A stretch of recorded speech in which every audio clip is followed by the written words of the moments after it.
Hello good evening friends, എല്ലാവർക്കും നമസ്കാരം. പുതിയ വീഡിയോയിലേക്ക് സ്വാഗതം. ഞാൻ എന്തായി ചെയ്തുകൊണ്ടിരിക്കുന്നതെന്ന് നിങ്ങൾക്ക് മനസ്സിലായോ? ഞാനിങ്ങനെ ചപ്പാത്തിയിൽ നമ്മുടെ ജാമൊക്കെ തേക്കുന്ന പോലെ ഇങ്ങനെ തേച്ചുകൊണ്ടിരിക്കുകയാണ്. നല്ല രുചിയാണ് കേട്ടോ. ഇതൊന്ന് നമ്മുടെ ചപ്പാത്തിയിലോ അല്ലെങ്കിൽ ബ്രെഡിലോ ഒക്കെ തേച്ച് കഴിക്കാനായിട്ട് ഭയങ്കര ടേസ്റ്റാണ്. കുഞ്ഞുങ്ങളൊക്കെ ഈസി ആയിട്ട് കഴിച്ചോളും. അപ്പോൾ ഇതെന്താണെന്ന് പറഞ്ഞില്ലല്ലോ, ഇത് നമ്മുടെ മാമ്പഴം വെച്ചിട്ടുണ്ടാക്കുന്ന ഒരു സംഭവമാണ്. ഭയങ്കര ടേസ്റ്റാണ് കേട്ടോ. അപ്പോൾ ഇതൊരു മഹാരാഷ്ട്ര സ്പെഷ്യൽ വിഭവമാണ്. ഇതിനെ അമ്രാഖണ്ഡ് എന്നാണ് പറയുന്നത്, അല്ലെങ്കിൽ മാംഗോ ശ്രീഖണ്ഡ് എന്ന് പറയും. ഭയങ്കര ടേസ്റ്റാണ്. അപ്പോൾ ഇതൊരു ജാം പോലെ തന്നെയാണ് ഇരിക്കുന്നത്. വളരെ എളുപ്പത്തിൽ തയ്യാറാക്കി എടുക്കാൻ പറ്റുന്നതാണ്. ഞാൻ ആദ്യമായിട്ട് കഴിക്കുന്നത് ഇതുപോലെ ഹസ്ബൻഡിൻ്റെ വീട്ടിൽ ചെന്നപ്പോൾ തന്നെയാണ് കേട്ടോ ഇത് ആദ്യമായിട്ട് കഴിക്കുന്നത്. അതിന് മുന്നേ ഞാൻ കണ്ടിട്ട് കൂടിയില്ല ഇങ്ങനത്തെ ഒരു സംഭവം. ഭയങ്കര ടേസ്റ്റാണ്, എനിക്ക് ഒത്തിരി ഇഷ്ടമാണ്. എൻ്റെ മോനും ഇഷ്ടമാണ്, എൻ്റെ ഹസ്ബൻഡിനും അതേ പിന്നെ പറയണ്ടല്ലോ, പുള്ളിക്കാരന് ഒത്തിരി ഇഷ്ടമാണ്. അപ്പോൾ അതെങ്ങനെയാണ് ചെയ്യുന്നതെന്ന് നമുക്ക് നോക്കിയിട്ട് വരാം.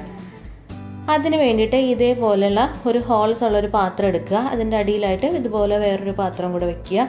അപ്പോൾ അതിലേക്ക് വെള്ളം ഊർന്നിറങ്ങാൻ വേണ്ടിയിട്ടാണ്. ഇനി നമ്മൾ ഇതേപോലൊരു തുണി ഇട്ട് കൊടുക്കാം, അല്ലെങ്കിൽ ഒരു ടവൽ ഇട്ട് കൊടുത്താലും മതി.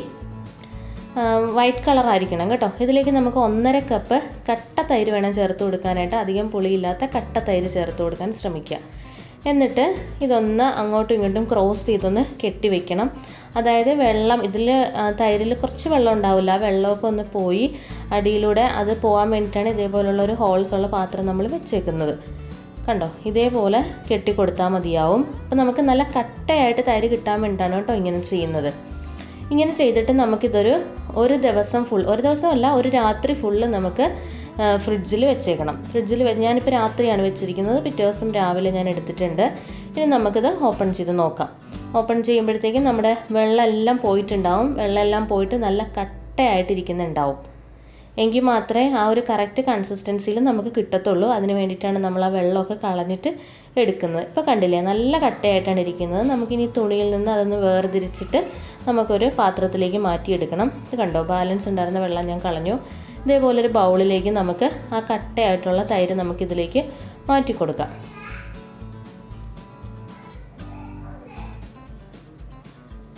ഇനി നമ്മൾ ചെയ്യേണ്ടതെന്ന് പറഞ്ഞാൽ ഇതേപോലെ ഒരു വിസ്കോ അല്ലെങ്കിൽ വിസ്ക് ഇല്ലാത്തവർ ഫോർക്ക് വെച്ചിട്ട് ചെയ്താൽ മതി കേട്ടോ. അപ്പോൾ നല്ല കട്ടിയായതുകൊണ്ട് തന്നെ നമുക്ക് പെട്ടെന്ന് ബീറ്റ് ചെയ്തെടുക്കാൻ പറ്റും. ഞാനൊരു 1 മിനിറ്റ് പോലും എടുത്തില്ല, അതിന് മുന്നേ തന്നെ ബീറ്റായി വന്നു. ഒരു 10-30 സെക്കൻഡിൽ ബീറ്റ് ചെയ്ത് കിട്ടിയിട്ടുണ്ട്.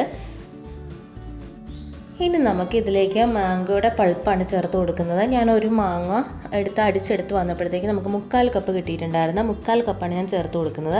1.5 കപ്പ് യോഗട്ടിന് 3/4 കപ്പാണ് ഞാൻ ചേർത്ത് കൊടുത്തത്.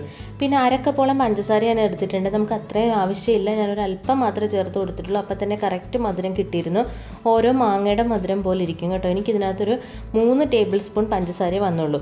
പഞ്ചസാര ഡയറക്റ്റ് ചേർക്കരുത്, എപ്പോഴും പൊടിച്ചിട്ട് പഞ്ചസാര ചേർക്കുക. എങ്കിൽ മാത്രമേ പെട്ടെന്നൊന്ന് അലിഞ്ഞ് കിട്ടത്തുള്ളൂ, അല്ലെങ്കിൽ പെട്ടെന്ന് അലിയാതെ ഇങ്ങനെ കട്ടയായിട്ട് കിടക്കും. ഇതിപ്പോൾ അങ്ങനത്തെ ഒരു കട്ടകളൊന്നും ഉണ്ടാവാൻ പാടില്ല. അപ്പം അതുകൊണ്ടാണ് കേട്ടോ. അപ്പം ഇതേപോലെ ചേർത്ത് കൊടുക്കുക.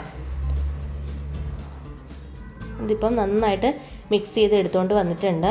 ഇനി ഞാൻ കുറച്ച് കുങ്കുമപ്പൂവ് പാലിൽ ഇട്ട് വെച്ചിരുന്നതാണ്, ഒരു കളർ കിട്ടാൻ വേണ്ടിയിട്ട് ചേർത്ത് കൊടുക്കുന്നതാണ് കേട്ടോ.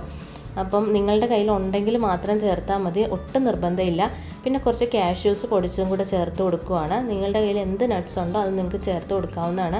അതും നിർബന്ധമില്ല. നമ്മുടെ സാഫ്രോണും അതേപോലെ നട്ട്സും ഒട്ടും നിർബന്ധമില്ലാത്ത കാര്യമാണ്. പിന്നെ ഒരു 1/4 ടീസ്പൂൺ ഏലക്കയുടെ പൊടി കൂടെ ചേർത്ത് കൊടുക്കുന്നുണ്ട്. നല്ലൊരു ഫ്ലേവർ കിട്ടും ഏലക്കയുടെ പൗഡർ ചേർക്കുമ്പോൾ. ഇതെല്ലാം കൂടെ ചേർത്തിട്ട് ഒന്ന് മിക്സ് ചെയ്തെടുക്കുക.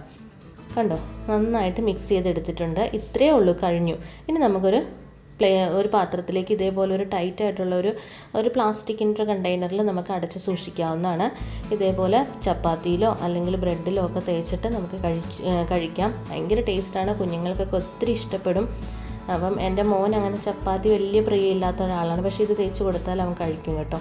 അപ്പോൾ ആദ്യമായിട്ടാണ് എൻ്റെ ചാനൽ വീഡിയോ കാണുന്ന എല്ലാ ഫ്രണ്ട്സും ഒന്ന് സപ്പോർട്ട് ചെയ്യണേ. അപ്പോൾ അടുത്ത വീഡിയോ ആയിട്ട് എത്രയും പെട്ടെന്ന് വരുന്നതാണ്. Thank you.